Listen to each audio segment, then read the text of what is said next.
Kabla hujaendelea kusoma hadithi hii, kaa sekunde chache ujiulize swali moja la maisha. Je, ni wangapi waliowahi kukucheka ulipoanguka? Wakakupa majina, wakakuhesabu kama aliyeshindwa, lakini wakapotea kimya kimya uliposimama tena bila kelele?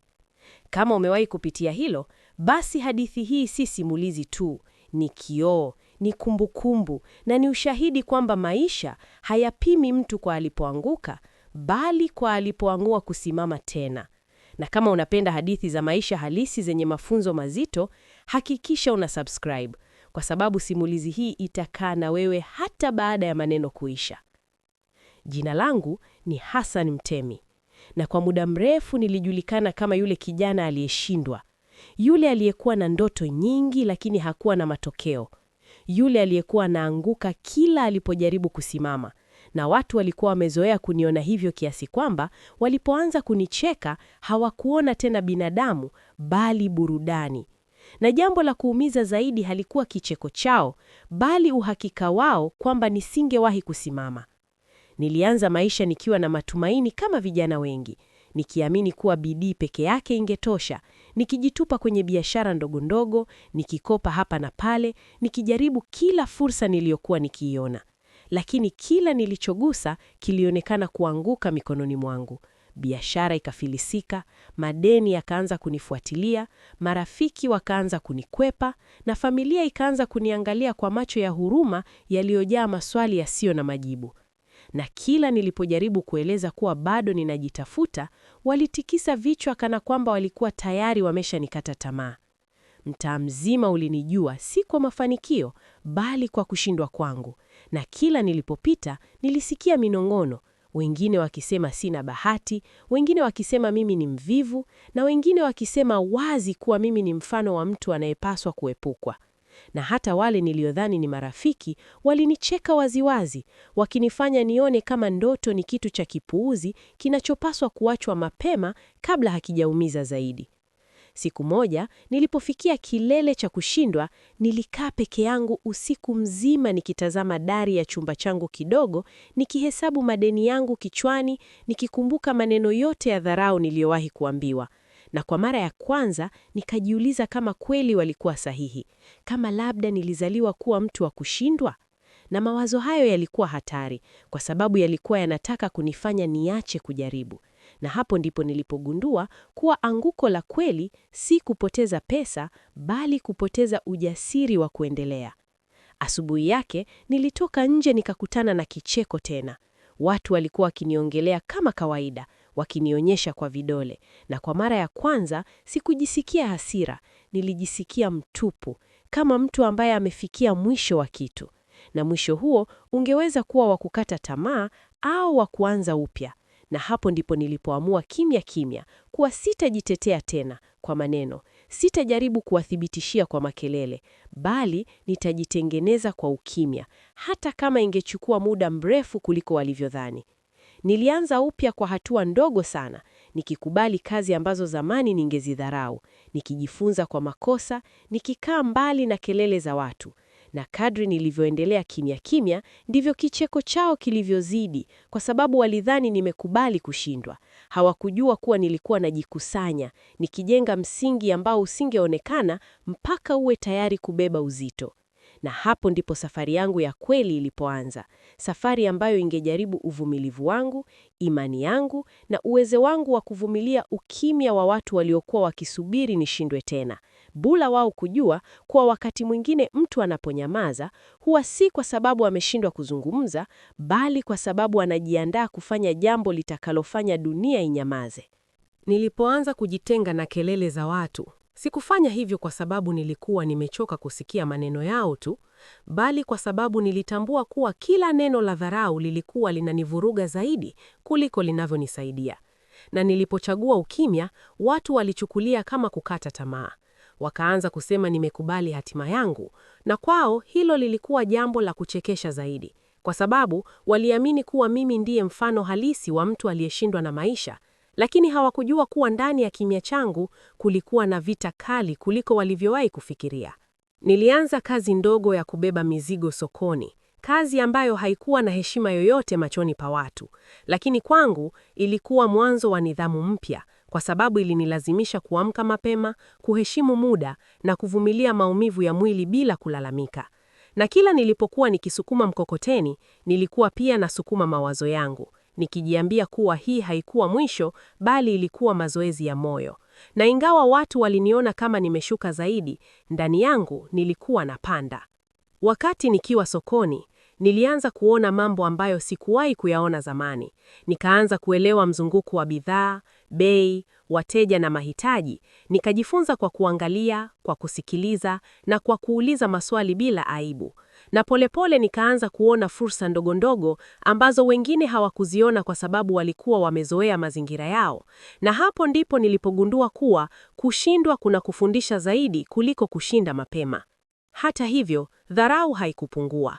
Baadhi ya marafiki wa zamani waliniona sokoni na kunipigia makofi ya kejeli, wakinicheka wazi wazi, wakisema sasa nimepata kazi inayofaa uwezo wangu. Na maneno yao yaliuma, lakini sikujibu, kwa sababu nilikuwa nimejifunza kuwa kujibu kwa hasira ni kupoteza nguvu unayohitaji kwa kujijenga. Na badala ya kujitetea, nilirudi nyumbani na kuandika kila kitu nilichojifunza siku hiyo, nikifanya maumivu yangu yawe darasa. Familia yangu ilianza kuwa na wasiwasi, wakiniuliza kama kweli nilikuwa na mpango au nilikuwa najidanganya. Na kwa mara ya kwanza, sikuwajibu kwa maneno marefu. Niliwaambia tu wanipe muda. Maneno ambayo hawakuyaamini sana, lakini walikubali kwa sababu walikuwa wamechoka kuniambia nikae chini. Na ukimya wao uliniumiza kidogo, lakini pia ulinipa nafasi ya kufanya kazi bila presha ya maoni yao. Nilianza kujiwekea ratiba kali. Nikifanya kazi mchana, nikisoma usiku, nikitumia simu ya kawaida kusikiliza mafunzo ya bure. Na kila nilipokuwa nimechoka, nilikumbuka kicheko cha watu. Si kwa chuki, bali kama kumbusho la kwa nini sikutaka kurudi nyuma tena. Na taratibu, nilianza kuona mabadiliko ndani yangu. Mabadiliko ambayo hayakuwa yanaonekana nje, lakini yalikuwa yanajenga msingi thabiti. Baada ya muda, nilianza kuokoa pesa kidogo kidogo. Si nyingi, lakini zilitosha kunifanya nijisikie kuwa na udhibiti wa maisha yangu tena. Na kwa pesa hizo, nilianza jaribio dogo la biashara, nikitumia maarifa niliyokuwa nimejifunza sokoni, nikifanya makosa madogo, lakini nikirekebisha haraka. Na kwa mara ya kwanza, niliona kitu nilichogusa kikisimama badala ya kuanguka. Na ingawa kilikuwa kidogo sana, kwangu kilikuwa ushindi mkubwa kuliko yote niliyowahi kuwa nayo. Watu hawakuona mabadiliko hayo. Kwao bado nilikuwa yule aliyeshindwa, na hata walipoona ninajaribu kitu kipya, walicheka zaidi, wakisema sarudi sokoni baada ya wiki chache. Na maneno yao yalikuwa kama upepo mkali unaojaribu kuangusha mche mchanga, lakini tofauti na zamani, mizizi yangu ilikuwa inaanza kushika, na kila jaribio lao la kunivunja lilinifanya nijikaze zaidi. Nilianza kupata wateja wachache waliothamini uaminifu wangu. Nikaanza kujenga jina polepole, bila matangazo makubwa, bila majigambo. Na kila mteja aliyerudi mara ya pili, alinipa imani kuwa labda safari yangu ilikuwa inaelekea mahali. Na hapo ndipo nilipoelewa kuwa watu wanaocheka leo wanaweza kuwa hawapo kesho wakati matokeo yanapoanza kuonekana. Na wazo hilo halikunifanya nijivune, bali lilinifanya nijitahidi zaidi.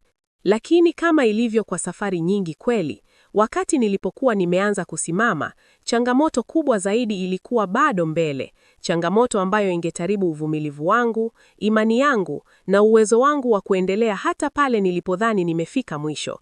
Na hapo ndipo nilipojua kuwa ukimya wangu ulikuwa unaelekea kwenye mtihani ambao ungeamua kama kweli nilikuwa nimejijenga au nilikuwa najidanganya. Nilipofikiri kuwa hatimaye nilikuwa nimeanza kusimama, maisha yaliniambia kwa njia yake isiyo na huruma kwamba safari ya kweli huanza pale unapodhani umefika. Kwa sababu mtihani mkubwa zaidi hauji wakati ukiwa chini kabisa, huja pale unapojaribu kuinua kichwa chako juu kidogo, na ndipo dunia huamua kupima kama ulikuwa unatania au ulikuwa makini. Na mtihani huo ulinijia kwa sura ya fursa iliyokuwa kubwa kuliko zote nilizowahi kuona tangu nianze kujijenga upya. Kupitia biashara yangu ndogo, nilipata mteja mkubwa ambaye alikuwa tayari kuwekeza kiasi kikubwa cha pesa ili nipanue huduma zangu. Na kwa mtu aliyekuwa ametoka kubeba mizigo sokoni, hili lilionekana kama ndoto. Na kwa mara ya kwanza baada ya muda mrefu, niliweza kuona wazi picha ya maisha tofauti. Maisha ambayo hayakuwa tena ya kuhesabu sarafu moja moja. Lakini pamoja na furaha hiyo, kulikuja hofu kubwa. Kwa sababu fursa hiyo ilihitaji uamuzi wa haraka, mtaji zaidi ya ule niliokuwa nao na ujasiri wa kuweka kila kitu nilichojenga kwenye mstari. Watu walipoanza kusikia kuwa nilikuwa napata mteja mkubwa, vicheko vilirudi tena. Lakini safari hii vilikuwa vicheko vya aina tofauti. Wengine wakisema nitapoteza kila kitu kwa mara ya pili, wengine wakisema bahati yangu itanifilisisha tena, na baadhi wakinicheka kimya kimya, wakisubiri kuona ni lini nitadondoka. Na maneno yao yalikuwa mazito kwa sababu yalikuwa yanagusa hofu yangu ya ndani, hofu ya kurudia makosa ya zamani. Nilikaa usiku mwingi nikitafakari, nikijiuliza kama nilikuwa tayari, kama nilikuwa nimejifunza vya kutosha, au kama nilikuwa nimesahau haraka maumivu ya anguko la awali.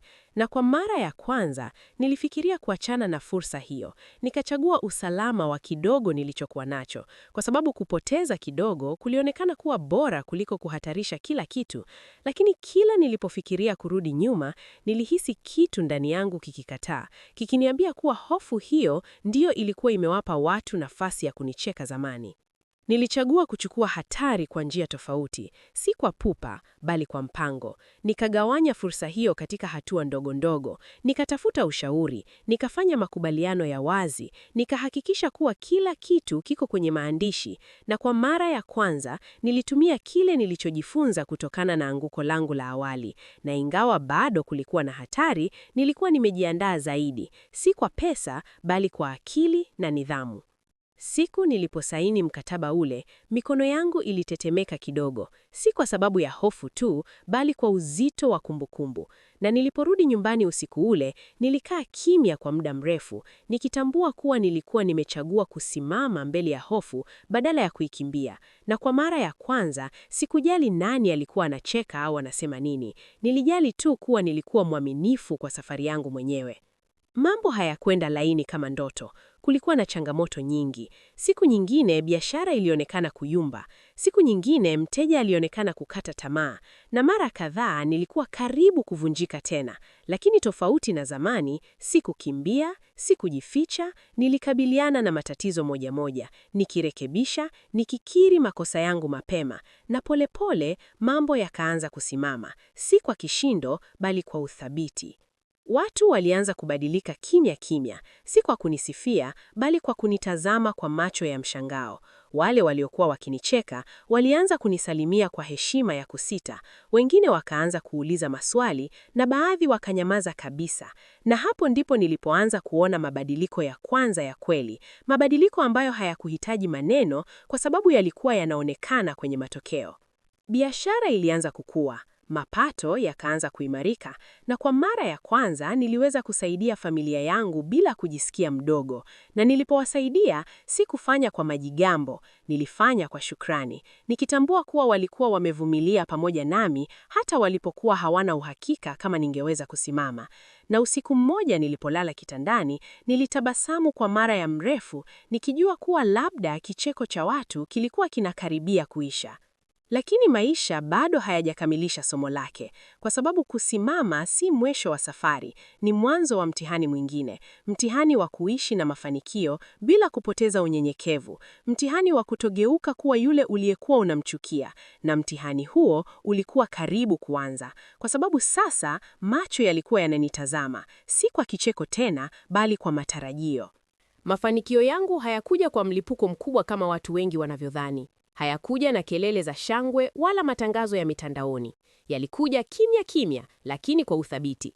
Kama mti unaokua polepole, lakini mizizi yake ikishika ardhi kwa nguvu. Na kadri biashara yangu ilivyozidi kukua, ndivyo nilivyozidi kuona mabadiliko makubwa zaidi. Si kwenye akaunti yangu ya benki tu, bali kwenye namna watu walivyobadilika mbele yangu. Kwa sababu wale waliokuwa wakicheka zamani, walianza kunitazama kwa tahadhari, wengine wakinyamaza kabisa. Na baadhi wakijaribu kubadilisha historia kana kwamba hawakuwahi kuniambia maneno waliosema. Nilipoanza kuonekana nikitembea nikiwa na utulivu wa mtu mwenye mwelekeo, watu walianza kunisalimia kwa heshima mpya, heshima iliyochanganyika na mshangao. Na hata wale waliokuwa wakinipigia makofi ya kejeli zamani, sasa walikuwa wananiita kaka au boss kwa sauti ya kusita. Na kila niliposikia majina hayo, nilihisi mchanganyiko wa hisia. Si furaha ya kulipiza kisasi, bali mshangao wa kuona jinsi watu wanavyobadilika haraka wanapoona matokeo. Biashara ilipofikia hatua ya kuajiri wafanyakazi, nilikumbuka wazi nilipotembea sokoni nikiwa peke yangu, nikibeba mizigo na sikutaka kujirudia makosa ya kuwadharau waliokuwa chini. Kwa hiyo niliwaajiri watu waliokuwa wanatafuta nafasi ya kujithibitisha. Nikawaeleza wazi kuwa nilikuwa mmoja wao na kwamba mafanikio hayapaswi kubadilisha utu. Na kwa kufanya hivyo, nilianza kujenga si kampuni tu, bali jamii ndogo ya watu waliokuwa wanaamini katika nidhamu, heshima na uvumilivu. Hata hivyo, pale unapofika mahali ambapo watu wanaanza kunyamaza, huwa kuna wale wachache ambao hawakubali kuona umebadilika. Watu ambao wanahisi mafanikio yako yanawatishia. Na kwa upande wangu, jaribio la mwisho la kunirudisha chini lilikuja kutoka mahali nilipodhani nimepita. Kutoka kwa mmoja wa watu waliokuwa wakinicheka sana zamani, ambaye sasa alijifanya kuwa rafiki wa karibu, akinitania, akinisifia, lakini ndani ya maneno yake kulikuwa na sumu ya wivu iliyojificha. Alianza kunishauri nifanye maamuzi ya haraka, niingie kwenye uwekezaji mkubwa bila mipango niliyokuwa nimejiwekea, akiniahidi faida kubwa na sifa za haraka. Na kwa sekunde chache nilihisi jaribu la kurudia tamaa ya zamani, tamaa ya kuthibitisha kwa kasi kwamba nilikuwa nimefika. Lakini kwa bahati nzuri nilikuwa nimejifunza kutokana na anguko langu la kwanza. Nikasikiliza ushauri wake kwa utulivu, lakini nikachagua kufuata misingi yangu. Nikakataa kwa heshima, na hapo ndipo uso wake ulibadilika, tabasamu likatoweka, na nilitambua kuwa baadhi ya watu hawabadiliki, hubadilisha tu mbinu. Baada ya hapo, uvumi ukaanza tena, si kwa kicheko wazi, bali kwa maneno ya chini chini. Wengine wakisema mafanikio yangu hayadumu, wengine wakisema ninafanya mambo ya ajabu. Na kwa mara ya kwanza nilijaribiwa kuwatetea kwa maneno, lakini nikakumbuka uamuzi nilioufanya zamani, kwamba nitawaacha matokeo yazungumze. Na nikajifunza kuwa wakati uko juu, kunyamaza ni silaha kubwa kuliko kujibu kila kauli. Kadri nilivyozidi kukua, ndivyo nilivyozidi kuwa mwangalifu. Nikajifunza kuchagua marafiki, washirika na hata maneno yangu hadharani, nikitambua kuwa mafanikio huleta macho mengi, si yote yenye nia njema. Na kwa kufanya hivyo, nilianza kuishi maisha yenye utulivu zaidi, nikifurahia kazi yangu, familia yangu na safari yangu, bila ya haja ya kudhibitisha chochote kwa yoyote. Na hako ndipo nilipoona wazi kuwa kicheko cha watu kilikuwa kimeisha kabisa, kimebaki kimya kisinalo nguvu. Siku moja nilipokuwa nimekaa kwenye ofisi yangu nikitazama mji kupitia dirisha, nilikumbuka nilipokuwa chini kabisa, nilipokuwa najiuliza kama ningeweza kusimama tena, na katabasamu kwa shukrani. Si kwa sababu nilikuwa nimefika mwisho, bali kwa sababu nilikuwa nimefika mahali ningeweza kusema kwa uhakika kwamba anguko langu halikunimaliza, linijenga. Na kwa mara ya kwanza, sikuhitaji tena kujua nani alikuwa anacheka au kunyamaza, kwa sababu nilikuwa nimejifunza kusimama kwa ajili yangu. Lakini bado kulikuwa na sura moja ya mwisho, sura ambayo ingefunga hadithi yangu kikamilifu, sura ambayo ingenikumbusha kwa nini safari hii ilikuwa muhimu, si kwa ajili ya mafanikio tu, bali kwa ajili ya funzo ambalo nilipaswa kuliacha kwa wengine. Na sura hiyo ilikuwa karibu kuandikwa. Nilipofika mahali pale nilipokuwa nasimama sasa, sikuwahi kufika kwa sababu nilitaka watu waniombe msamaha, wala sikufika kwa sababu nilitaka kuwafanya wajisikie vibaya kwa maneno waliowahi kuniambia. Nilifika kwa sababu nilikataa kukubaliana na hukumu yao juu ya maisha yangu. Na hapo ndipo nilipojifunza ukweli mkubwa ambao haufundishwi shuleni wala kusimuliwa kwenye hadithi fupi, kwamba maisha hayabadilishwi na kushinda mara moja. Hubadilishwa na maamuzi madogo unayoyachukua kila siku, hata kama hakuna anayekuona. Biashara yangu ilipofikia hatua ya kutambulika wazi, sikuhitaji tena kutembea nikijificha, sikuhitaji tena kujitetea kwa maelezo marefu, kwa sababu matokeo yalizungumzwa kwa sauti ambayo hata waliokuwa wakinipuuza hawakuweza kuipinga. Na watu waliokuwa wakinicheka zamani, sasa walikuwa wananiangalia kwa macho ya heshima ya mbali, si kwa sababu walinielewa ghafla, bali kwa sababu hawakuwa hana tena maneno ya kusema. Na hapo ndipo nilipogundua kuwa kunyamaza kwao hakukuwa ushindi wangu mkubwa. Ushindi wangu mkubwa ulikuwa utulivu nilioupata moyoni. Nilianza kualikwa kwenye mikutano ya vijana, nikaitwa kuzungumza kuhusu safari yangu, na kila niliposimama mbele ya watu, niliona nyuso za wale waliokuwa kama mimi zamani, waliokuwa wanachekwa, kudharauliwa na kuambiwa hawatafika popote. Na niliwaambia ukweli bila kupamba, kuwa kuanguka ni sehemu ya safari, kuwa watu watakucheka si kwa sababu wewe ni mbaya, bali kwa sababu hawawezi kuona unachokiona, na kwamba siku watakayonyamaza si siku utakaposhinda, bali ni siku utakapokubali kuwa hauishi kwa ajili yao. Familia yangu iliponitazama sasa, hawakuniona tena kwa macho ya huruma, waliniona kwa macho ya heshima na shukrani. Na siku moja, mama yangu aliniambia maneno ambayo sikuyasahau kamwe, kwamba alijifunza kutoka kwangu kuwa mtoto anaweza kuanguka mara nyingi, lakini akasimama kwa sababu ameamua. Na maneno hayo yalinigusa zaidi kuliko sifa yoyote ya nje, kwa sababu yalithibitisha kuwa safari yangu haikuwa bure. Niliporudi mtaani nilikokulia, niliona maeneo yale yale ambayo zamani yalikuwa yakinitia hofu, lakini safari hii sikuhisi uzito, nilihisi shukrani, kwa sababu nilijua kuwa hapo ndipo nilijifunza kuvumilia, hapo ndipo nilijifunza kusikiliza kimya changu, na hapo ndipo nilijifunza kuwa mtu anaweza kubadilika bila kubadilisha utu wake. Na nilipokutana na baadhi ya wale waliokuwa wakinicheka zamani, hawakuwa na maneno mengi. Walinitazama tu, wakasalimia kwa heshima ya chini na kuendelea na safari zao. Na hapo ndipo nilipojua kuwa historia ilikuwa imefunga mzunguko wake. Lakini jambo la muhimu zaidi nililojifunza halikuwa kuhusu wao, lilikuwa kuhusu mimi. Nilijifunza kuwa kushindwa hakumaanishi huna uwezo. Mara nyingi kunamaanisha bado hujajifunza somo lako. Nilijifunza kuwa subira si kusubiri tu, bali ni kufanya kazi bila kupoteza mwelekeo. Na nilijifunza kuwa hakuna mtu anayepaswa kuamua thamani yako isipokuwa wewe mwenyewe, kwa sababu dunia itakupa majina mengi, lakini ni juu yako kuchagua lipi unalivaa. Leo, ninapoangalia safari yangu yote, naona wazi kuwa kicheko cha watu kilikuwa kelele ya muda, lakini uamuzi wangu kusimama ulikuwa sauti ya kudumu.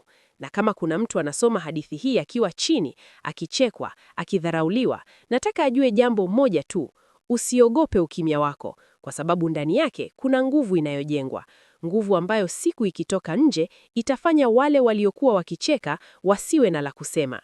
Na hapo ndipo hadithi yangu inapofika mwisho wake. Si kwa sababu hakuna kilichobaki mbele, bali kwa sababu funzo lake limekamilika, kwamba walicheka nilipoanguka, lakini walinyamaza niliposimama. Na ukifika hapo, hutahajika tena kuthibitisha chochote, kwa sababu utakuwa umejithibitishia mwenyewe.